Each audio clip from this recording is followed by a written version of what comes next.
In this video, we're going to be going over how to install this fuse tap right here inside of this 2021 Kia Sorento. Let's go. Welcome back to my shop, guys. If you haven't, subscribe, like, and comment below. We're trying to get that subscriber count up, and we're going to show you how to do this really fast, and it's really simple. You're going to be amazed. The tools you're going to need to make this install is the fuse tap itself.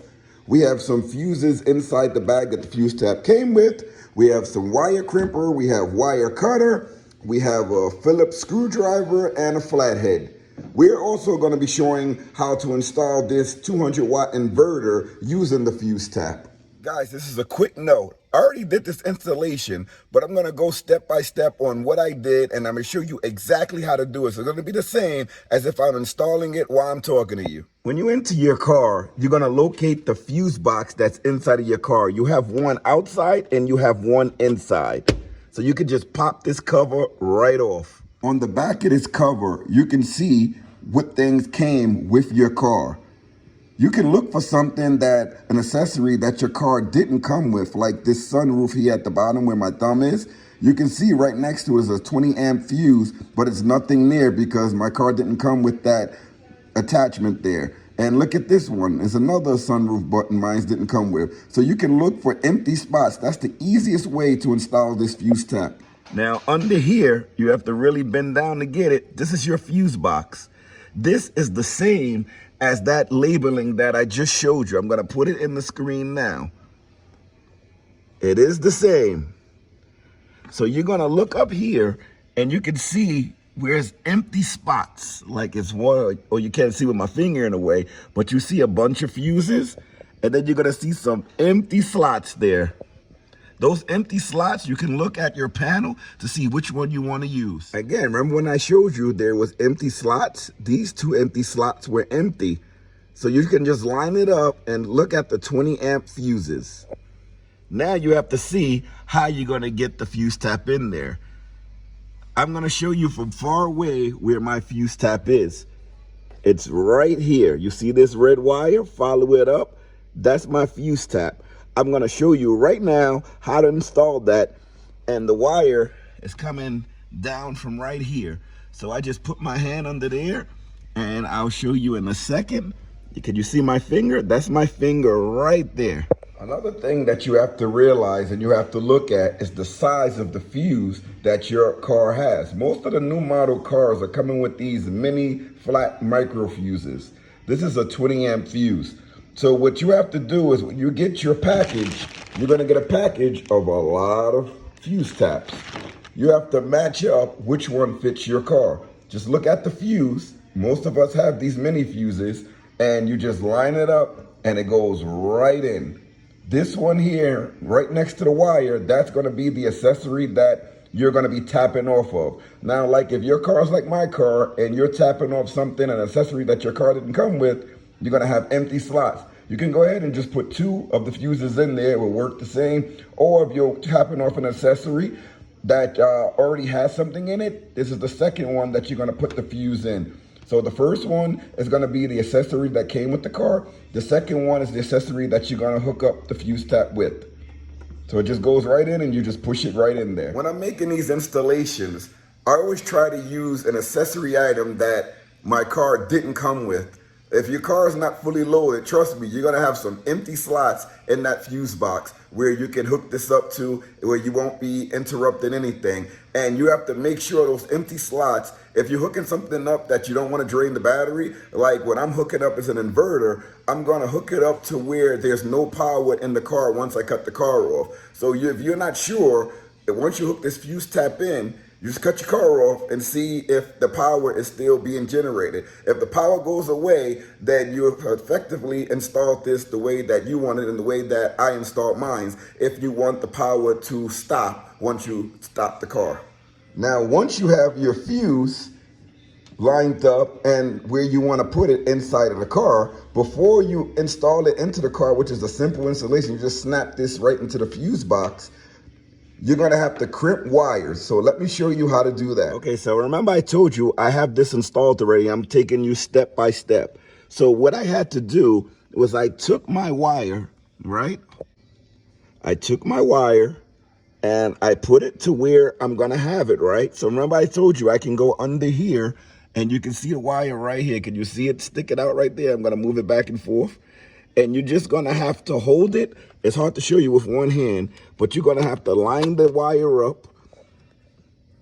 This is how you're gonna know the length of it. And you're gonna see where you wanna put your device, whatever you're hooking up. So I'm gonna take this wire away now and show you how I did it. Here's the fuse tap like I showed you before. Now I'm gonna angle the camera so that you can see where I have it. You see the wire here is coming down. I have it behind the paneling on the side here, going down on the floor, behind my seat, under the railing, and it's going into the inverter. I'm gonna get into this part a little bit later. Now that you know the wire link, now you want to expose the copper on both ends so that you can install whatever you're going to install by crimping it into the terminal ending. So once you have the size of the wire that you want, you're going to use some wire cutters and you're going to cut the wire. Remember, I did this installation already. So you're just going to take it and cut the size of the wire that you need. Once you cut your wire and expose the copper, this exposed copper, you're going to slip right into this butt connector. Now remember, when you have that wire in there, you want to make sure all of the copper is inside before you crimp this wire. It's very, very simple. Put it down in the crimper and you crimp. You just press this down. Now remember, I already installed this. I'm just going through this process with you guys. Now after you have the fuse tap connected to your wire, you have to use the other side of the ending to put your terminal ending on that to install to the device that you're hooking up. This is where this fusty power inverter comes in. So you're gonna have to need some terminal connectors. I call them terminal endings. So now, here's your other side of the wire that the copper is exposed. You're gonna have to get a terminal ending, and that's to fit on this power inverter here. So you're gonna put this on the same way. You have to make sure all the copper is inside. Once you have all the copper inside, you're gonna crimp it down with the crimper. I also love using heat shrink. This heat shrink is an insulation protector for your terminal endings.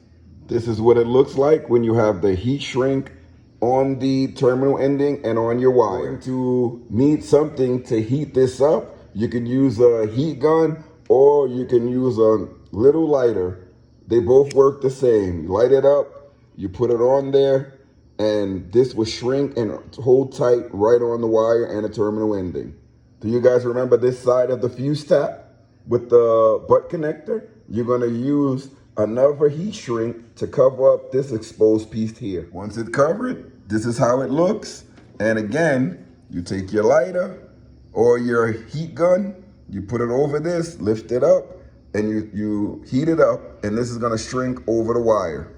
Again, when you're using the heat shrink, lift this up. You don't wanna burn your car up having it here. So you're gonna lift it up and you gotta heat shrink this on. You gotta heat up this thing. And again, you don't wanna be having your hands on it while you're heating it up. So you're gonna hold it from either side. I'm only doing this because I'm showing you how to do it.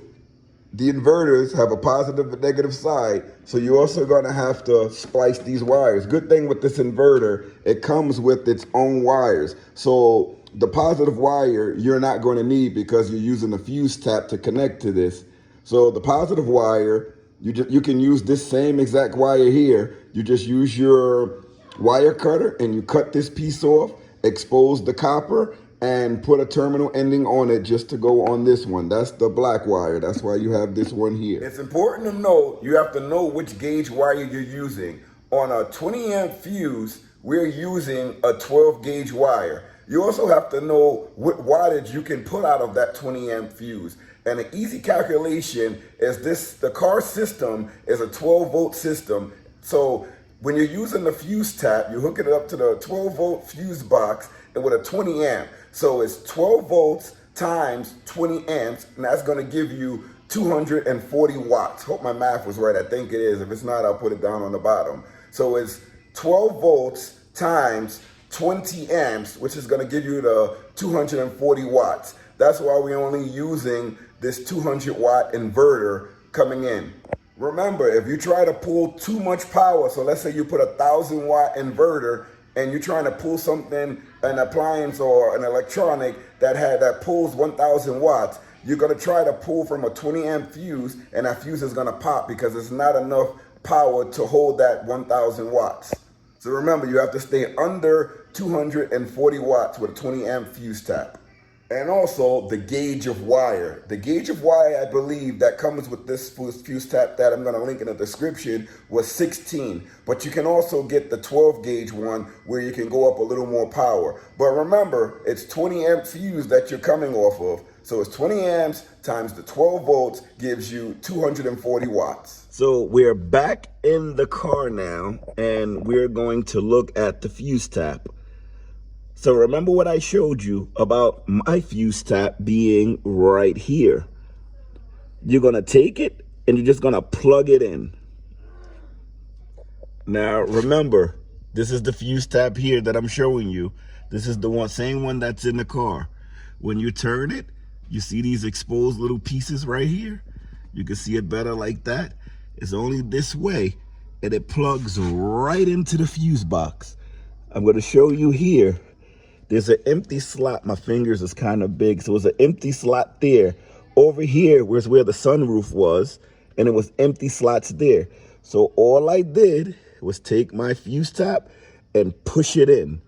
This is not all the way down, by the way. I know that. I'm just showing you for illustration of this video. But you will push this fuse all the way in. It's a very tight fit, so you're going to have to push it in, use some force, push it in. And remember, you have the accessory, and then the fuse tap fuse that you're going to put in. And then you're going to push this all the way into your fuse box, all right? And then remember the other end that had the wire crimping. So here's the fuse tap. I pushed it all the way in, and then the wire is coming down here, okay? And then once the wire comes down, it's underneath my mat. It's not in the way at all, it's away from my feet. And here is your inverter. Let me unplug this so that it'll be more of a better view. So now we have to hook up the negative. To hook up the negative is very simple. In your car, you see this thing right here under the seat? The negative hooks up to any part of the chassis of the car. So anything that's hooked up to the chassis like this, anything that you can find exposed metal, you can hook it up. So I'm gonna open up this one here with a screwdriver. You just pop it right open and it comes right open.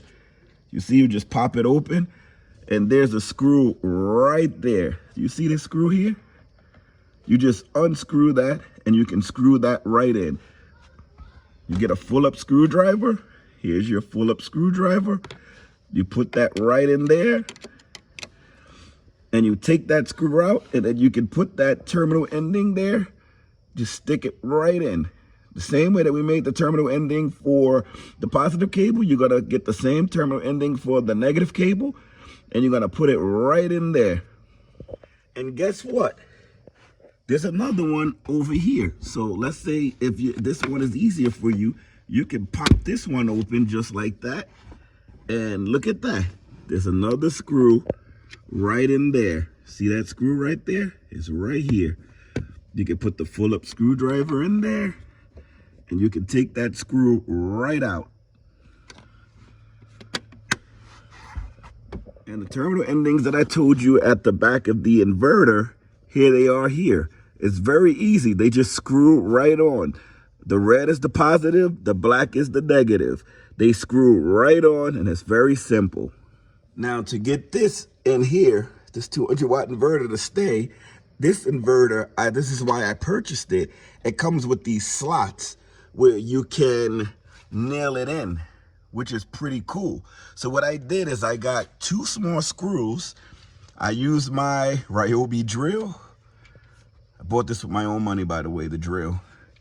And I drilled in right into the car, 2 small screws, bang, right there. And then there's another one here, bang, I screwed those 2 in, and that's what holds the inverter on. Now remember, you're gonna wanna cut the car on just to see if it powers the inverter once you have it hooked up. And then you want to cut the car off to make sure the inverter goes off once you cut the car off. So let's do that now. So watch the inverter as I cut the car on. You see how the light turns on? And it's pulling 14 volts.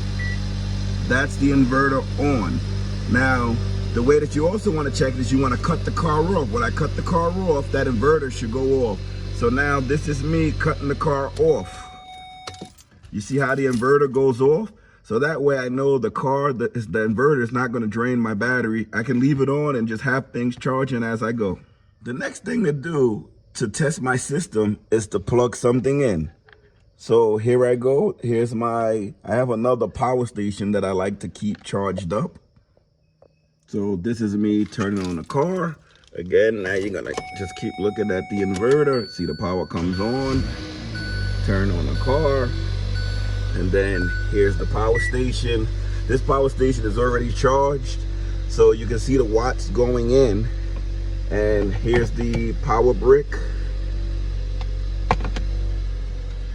It's pulling 55 watts. This thing really doesn't pull that much to charge, but remember, this is a 200 watt inverter, and it's important to stay to a low wattage under that 240 watts, because we only have a 20 amp fuse in there. And remember also the wiring. You want to stay with low wattage because this wire is not very big. It can handle a good amount of wattage. The 200 watts is fine for this. It can even go up to 300 watts. But remember, if you're going to use an inverter, because most of the popular ones are like 300 watts, this wire will handle it, but you're going to need a bigger fuse in your fuse box there. Now guys, always remember, there's no negative wire with the fuse tap. Some people may ask, where do you put the negative wire? The negative wire is going to come with the accessory that you're hooking up to that fuse tap. So in our case, we hooked up the fuse tap to the fuse box, and then we hooked the other end up to the accessory, which is the inverter. That's where the negative wiring comes in. Then that goes onto the body of the car. The metal chassis of the car can be under the seat, anywhere that you see exposed metal. Hope you guys enjoyed the video. Any questions, comments, leave them below. I'll answer everything. Please like this video and subscribe for more. Until next time, see you later, everybody.